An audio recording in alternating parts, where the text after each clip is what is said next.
आपको हम बता दें कि हम लोग रुपए और पैसे को भी सिर्फ हम लोग देख पाएंगे, हम उन्हें टच नहीं कर पाएंगे।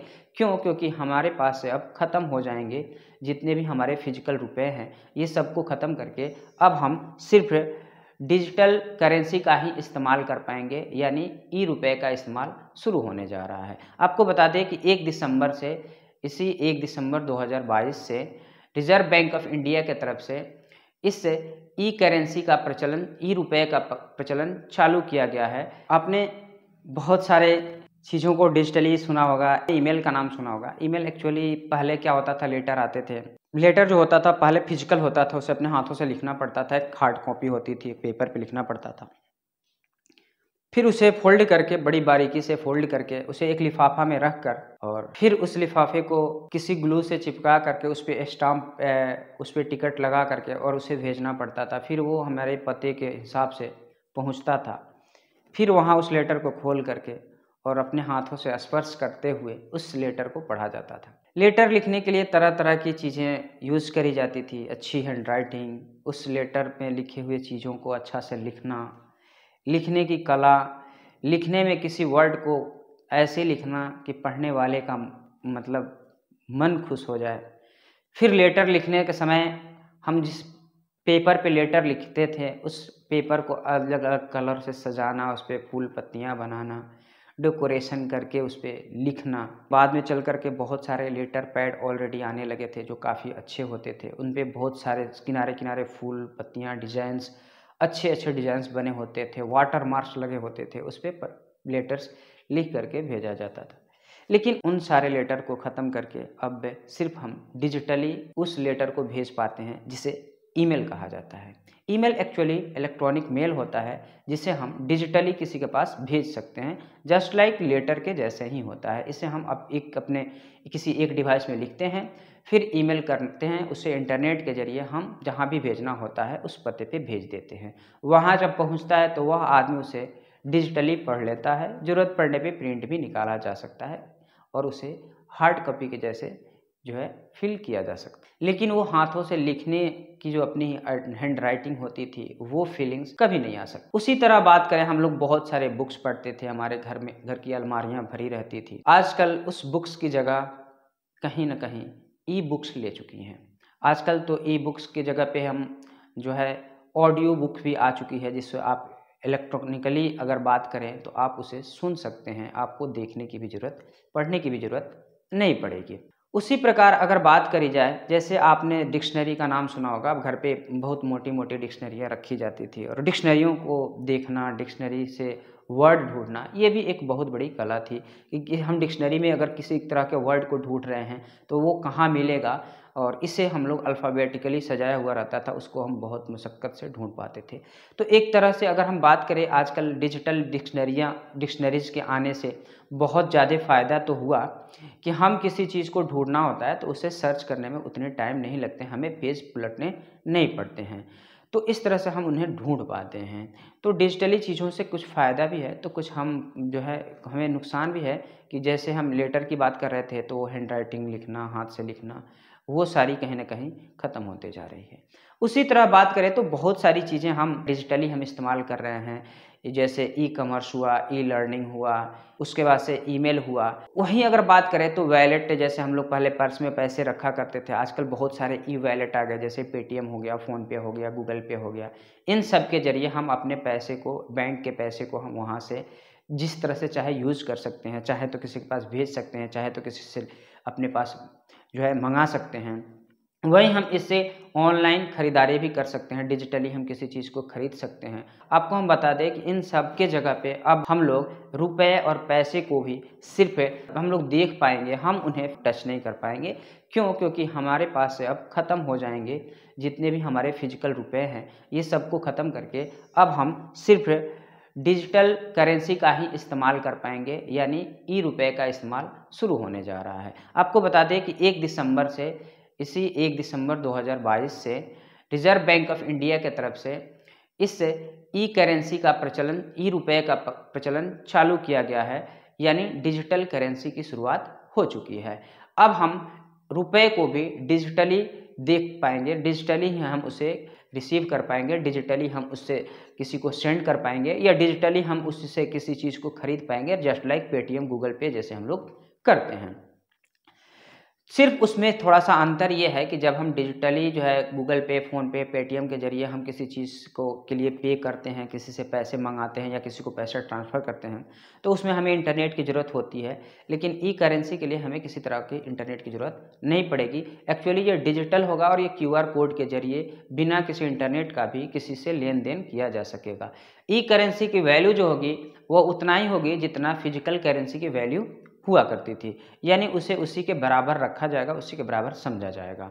वहीं अगर बात करी जाए तो ई करेंसी का इस्तेमाल हम क्यूआर कोड के जरिए ट्रांसफ़र कर सकते हैं। हम किसी इस करेंसी का इस्तेमाल, डिजिटल करेंसी का इस्तेमाल यानी ई रुपए का इस्तेमाल हम पर्सन टू पर्सन भी कर सकते हैं, यानी हम किसी पर्सन के पास भी उसे भेज सकते हैं, किसी पर्सन से ले सकते हैं, या किसी मर्चेंट को दे सकते हैं, या किसी मर्चेंट से इस रुपए को हम ले सकते हैं। इस पे बैंकों के द्वारा कोई किसी प्रकार का, अभी के हिसाब से अगर देखा जाए तो इस पे बैंकों के द्वारा किसी तरह का कोई इंटरेस्ट वगैरह नहीं मिलने वाले हैं। तो ये हुई ई करेंसी। ई करेंसी होती क्या है, ये सब कुछ हम लोग जाने। अब ई करेंसी की जो लॉन्चिंग है 1 दिसंबर से हो चुकी है। भारतीय रिजर्व बैंक ऑफ इंडिया के तहत जो है द्वारा इसकी लॉन्चिंग करी जा चुकी है। इसकी पायलट लॉन्चिंग करी गई है, अभी पायलट परीक्षण चल रही है। इसकी पायलट परीक्षण को लेकर के भारत के जो है बड़े बड़े शहर जैसे दिल्ली, मुंबई, बेंगलुरु, भुवनेश्वर में इस तरह के डिजिटली, सेंट्रल डिजिटली करेंसी का इस्तेमाल किया जा रहा है, उसकी पायलट टेस्टिंग करी जा रही है। ये फर्स्ट चरण की बात है। इसके बाद से जब ये चरण पूरा हो जाएगा तो उसके बाद से इस ई रुपए की यानी डिजिटल करेंसी की जो है प्रचलन जो है इन शहरों के बाद से अहमदाबाद, गंगटोक, गुवाहाटी, हैदराबाद, इंदौर, कोचीन, लखनऊ, पटना और शिमला में करी जाएगी। इस ई करेंसी के प्रचलन को लेकर भारतीय रिजर्व बैंक ने 8 बैंकों का चयन किया है जो इसके साथ मिल करके ये सारे काम को कर रहे हैं। तो आपको हम बता दें कि ये ई करेंसी यानी डिजिटल करेंसी जो है इस्तेमाल जो है हमारे देश में ही नहीं बल्कि 112 देश इस डिजिटल करेंसी का इस्तेमाल करने की तैयारी में लगे हुए हैं, जिसमें अब तक जो है 11 देश इस डिजिटल करेंसी का इस्तेमाल कर रहे हैं। वहीं अगर बात करें तो 112 देश अभी इसकी तैयारी में जुड़े हुए हैं कि वो अपने यहाँ भी इस तरह के डिजिटल करेंसी का इस्तेमाल कर सकें। आपको हम बता दें डिजिटल करेंसी का इस्तेमाल सबसे पहले सैंड डॉलर के नाम से बहामास में अक्टूबर 2020 से इसका शुरू किया गया, इसका यूज यानी इसका प्रचलन चालू किया गया। वही उसके बाद से जमैका, उसके बाद से अगर बात करें तो इस बहामास के बाद से अगर हम बात करें जमैका, नाइजीरिया समेत 8 पूर्वी कैरिबाई देशों जो है कैरिबियन सागर के आसपास वाले देश जो है जैसे कैरिबाई देश उन्हें बोला जाता है, उन 8 देशों में इस तरह के डिजिटल करेंसी की लॉन्चिंग शुरू हो चुकी है, लॉन्च हो चुकी है, उसका इस्तेमाल किया जा रहा है। अगर वहीं बात करी जाए तो 15 ऐसे देश हैं जहां पर इस डिजिटल करेंसी की इस्तेमाल हो नहीं रही है, लेकिन वो जांच परख कर रहे हैं और वो कहीं ना कहीं आने वाले समय में बहुत जल्द इस तरह के डिजिटल करेंसी का इस्तेमाल करेंगे। तो 15 देश जो अभी इस तरह के डिजिटल करेंसी पे परख कर रहे हैं, जांच परख कर रहे हैं, उन देशों की सूची में रसिया है, चीन है, उसके बाद से यूएई है, स्वीडन है, दक्षिणी Korea, Hong Kong, Thailand, Singapore, Malaysia, Ukraine, Kazakhstan, दक्षिणी अफ्रीका, घाना, ये सारे देश जो है इसमें शामिल है। वहीं अगर बात करी जाए तो भारत सहित 26 देश ऐसे हैं जो इसके मतलब फाइनल स्टेज में पहुंच चुके हैं। और हम बात कर रहे हैं भारत की, तो भारत ने इसकी टेस्टिंग जो है, भारत ने इसकी पायलट लॉन्चिंग 1 दिसंबर से शुरू हो चुकी है, जो भारत के दिल्ली, मुंबई, बेंगलुरु जैसे शहरों में हो रही है। ये था डिजिटल करेंसी, और डिजिटल करेंसी से क्या फ़ायदे हैं थोड़े से हम लोग इसे समझ लेते हैं। डिजिटल करेंसी से जैसे हम ई वॉलेट से फ़ायदा होता है कि पहले हमें पैसा भेजने के लिए बैंक से जाना पड़ता था, बैंक में इंटरसिटी चार्जेस, ट्रांजैक्शन का चार्जेस लग जाता था। लेकिन हम आजकल घर बैठे अपने दूर किसी रिश्तेदार के पास जब पैसा भेजना होता है या पैसा मंगाना होता है तो हम इजीली वहाँ से पैसे को मंगा लेते हैं या उनके पास पैसे भेज देते हैं, जब चाहे तब भेज सकते हैं। ये क्योंकि ये सारी सर्विसेज जो होती है 24 आवर्स होती है, यानी 24 घंटा आप कभी भी भेज सकते हैं, जब भी जरूरत पड़े तब भेज सकते हैं। कि डिजिटल करेंसी की बात करी जाए, अगर यह डिजिटल ई वॉलेट की बात करी जाए तो ये सारे इसके फ़ायदे हैं। वहीं अगर बात करी जाए हमें कुछ खरीदना होता है, कुछ लेना होता है, तो हमें अब पर्स लेकर के घूमना नहीं पड़ता है, हमें बहुत सारे पैसे लेके घूमना नहीं पड़ता है। हम एक सिर्फ सेल फ़ोन रखे हैं, मोबाइल रखे हैं, स्मार्टफोन रखे हैं, उसमें हमारे जो है बहुत सारे ई वॉलेट हैं, जैसे गूगल पे, फ़ोनपे, पेटीएम, ये सारी चीज़ें हैं। उसमें अगर हमारा पैसा पड़ा हुआ है बैंक का, और अगर हमारे पास इंटरनेट है तो हम कहीं से भी कोई सामान खरीद सकते हैं, किसी को पे कर सकते हैं, किसी से पैसा ले सकते हैं। तो ये बड़ी जो है ईज़िली हम इसको यूज़ किया जा सकता है, ईज़िली कैरी किया जा सकता है, और लेके हमें फिजिकल पैसों को लेकर ढोने की ज़रूरत नहीं पड़ती है। तो ये इसके फ़ायदे हैं, और जो ये हूबहू ऐसे ही यही सारे फ़ायदे ई करेंसी के भी होने वाले हैं, डिजिटल करेंसी के भी यही सारे फ़ायदे होने वाले हैं। तो फ़ायदा मतलब कि हम जब चाहें तब अपने पैसे को किसी के पास भेज सकते हैं, जब चाहे तब ले सकते हैं। वहीं अगर बात करी जाए जो जैसे फिजिकल करेंसी होती थी, जो हम बैंक में जमा करते थे तो हमें कुछ ना कुछ इंटरेस्ट मिलता था, तो ई करेंसी पे यानी डिजिटल करेंसी पे, ई रुपये पे हमें कोई इंटरेस्ट मिलने वाला बैंकों की तरफ से नहीं है। कई बार आपने देखा होगा कि छोटे-छोटे बच्चे भी दुकान पे जाते हैं 2, 4, 5 रुपए लेकर के सामान खरीदने के लिए। तो आने वाले समय में क्या उन बच्चों को भी इन सारी चीज़ों की खरीद-बिक्री करते समय ई रुपए का ही इस्तेमाल करना पड़ेगा? क्या वे बच्चे, छोटे-छोटे बच्चे, जिन्हें पेरेंट्स कई बार मनाने के लिए कुछ पैसे दे देते हैं, तो क्या वो भी इस तरह के डिजिटल करेंसी का ही इस्तेमाल करेंगे? और कई बार ऐसे होता है कि छोटे-छोटे बच्चे कहीं कुछ शॉपिंग-वॉपिंग करने जाते हैं, कहीं पढ़ रहे होते हैं, उन्हें भी कुछ पैसे देने पड़ते हैं। तो क्या उन सारे बच्चों को भी डिजिटल रुपए का इस्तेमाल करना पड़ेगा?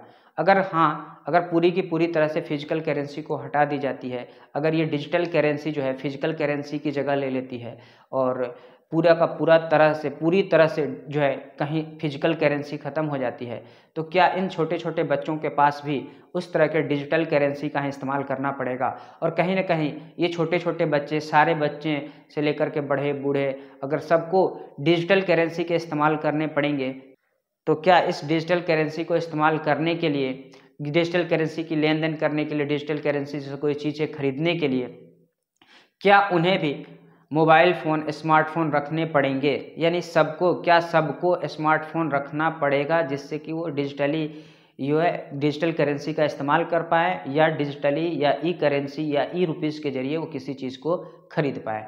या फिर क्या कुछ ऐसे भी डिवाइसेज़ बनाए जाएँगे जो डिजिटल रुपीज़ को स्टोर करे, और डिजिटल रुपीज़ को स्टोर करके लाइक डिजिटल वॉलेट के जैसे काम करे, और उससे यूज़ किया जा सके, डिजिटल पैसे को स्टोर करके उससे उसके ज़रिए डिजिटल पैसे को यूज़ किया जा सके, डिजिटल पैसे को कहीं ट्रांसफ़र किया जा सके, कुछ शॉपिंग किया जा सके, या किसी से पैसा लेन-देन किया जा सके। तो क्या ये ई रुपया जो है यानी डिजिटल करेंसी, क्या ये डिजिटल रुपया, ई रुपया, डिजिटल करेंसी ये फिजिकल रुपये को पूरी की पूरी तरह से समाप्त कर देगा? क्या उसका जगह ले पाएगा? पूरी तरह से उसका जगह ले पाएगा या नहीं ले पाएगा? ये तो वक्त बताएगा, और देखते हैं क्या होता है, क्या कुछ ये रुपया कहाँ तक उस फिजिकल रुपये को यानी फिजिकल करेंसी को कहाँ तक जो है हटा पाता है, एलिमिनेट कर पाता है ये डिजिटल करेंसी, ये तो वक्त ही बताएगा। मिलते हैं किसी नेक्स्ट वीडियो में हम इसी तरह के कोई इन्फॉर्मेशनल टॉपिक को लेकर के। तब तक के लिए नमस्कार।